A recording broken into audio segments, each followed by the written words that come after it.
AutoCAD offre sa propre calculatrice. On peut y accéder ici dans l'utilitaire et on a une calculatrice.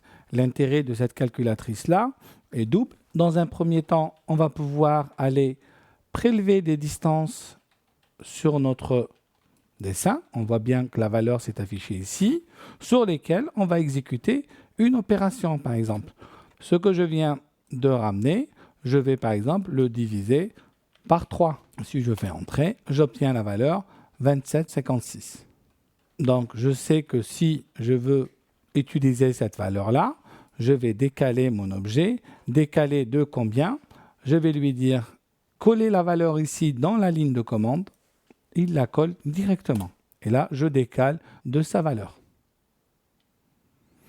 J'ai aussi la possibilité, avec ma calculatrice, d'aller coacher un angle. Entrer un point, premier point, et là, j'ai mon angle de 211, l'horizontale. Et je peux l'utiliser pour le diviser, le multiplier, etc. Et une fois que j'ai ces valeurs-là, j'ai la possibilité d'aller les utiliser dans ma ligne de commande directement.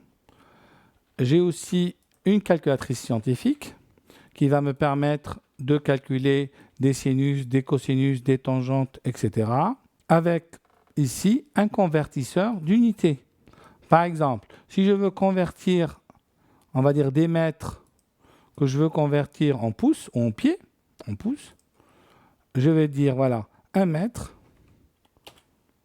on va effacer, 1 mètre est égal à 39,37, on va dire, pouces. Si je veux faire une conversion en pieds, 1 mètre égale à 3,28 pieds.